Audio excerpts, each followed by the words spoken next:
Dans la nuit du 31 décembre 1958, la France rattrapait enfin son retard en se dotant d'un régime d'assurance chômage dont la convention fondatrice instituait, je cite, un régime national interprofessionnel d'allocation spéciale aux travailleurs sans emploi de l'industrie et du commerce, aux travailleurs et aux travailleuses. Ce principe, tel qu'il est exposé, demeure assez largement ignoré lorsqu'on considère la situation des près de 3,5 millions de travailleurs et travailleuses indépendants. La promesse présidentielle de leur ouvrir l'assurance chômage en 2017 est restée lettre morte, ou plutôt a été convertie en une allocation des travailleurs indépendants, l'ATI. Théoriquement une bonne idée, puisque faire dépendre les droits économiques des personnes d'un chiffre d'affaires, c'est-à-dire d'une fluctuation de biens et de services, c'est remplacer le droit par le hasard ou la chance.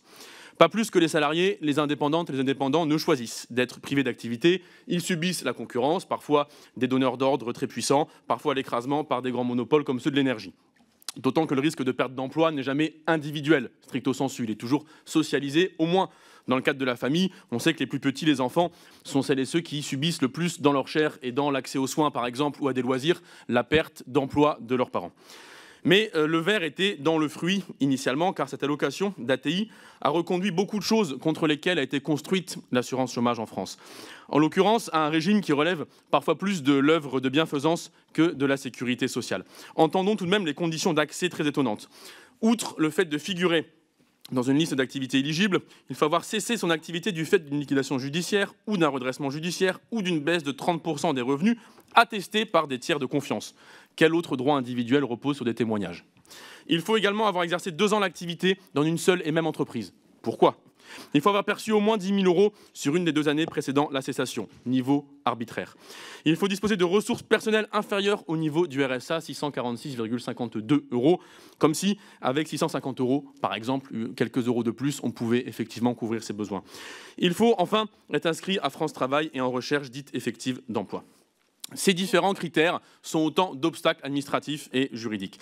En conséquence, loin des objectifs proclamés, comme l'a dit mon collègue rapporteur, M. Viry, juste avant, au lieu de 29 000 bénéficiaires par an qui étaient estimés, on est à peine à 123 admises et admis par mois.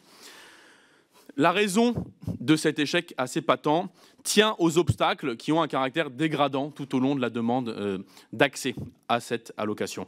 Des obstacles qui sont opérationnels. La liste des pièces nécessaires est éminemment compliquée et le tiers de confiance, évidemment, induit des rapports qui ne sont pas des rapports de simple témoignage, mais bien et bien de confiance avec les pairs. Des obstacles qui sont économiques. Cette indemnisation n'en est pas vraiment une, puisqu'elle est déliée des revenus antérieurs et donc ne couvre pas un préjudice. Elle vient simplement offrir un filet de sécurité. Donc, elle n'indemnise pas, avec le montant très faible de 800 € par mois pendant 6 mois. Un obstacle qui est également symbolique, puisqu'on crée ici un système d'assistance dont chacun sait qu'il a 9 risques sur 10 d'être recalé si jamais il y postule. C'est le taux d'échec, en tout cas de nombre de dossiers qui sont refusés. En premier lieu, parce que les personnes qui postulent sont éligibles à l'ARE, au titre d'autres activités professionnelles, mais il n'empêche que les déposants de dossiers savent qu'ils ont un gros risque de ne pas être acceptés. Et enfin, un obstacle à caractère démocratique, puisque ce régime de couverture n'est pas géré par les premières et les premiers concernés. Collègues, l'assurance chômage, on le sait, n'est pas ni un cadeau, ni une aumône, ni une reconnaissance morale. C'est un droit qui est acquis en contrepartie d'une contribution. Ce principe a été d'ailleurs appliqué, y compris au monde des travailleurs et travailleuses indépendants, dès 1945. Les caisses d'allocation familiale, pour prendre cet exemple-là, étaient composées pour un quart d'élus des travailleurs et travailleuses indépendants qui venaient gérer et administrer l'argent socialisé dans le cadre de ces caisses-là. Pourquoi les indépendants ne bénéficieraient-ils et-elles pas aujourd'hui également d'un régime d'assurance chômage propre, en adoptant le principe de dignité qui est la cotisation et sa gestion démocratique?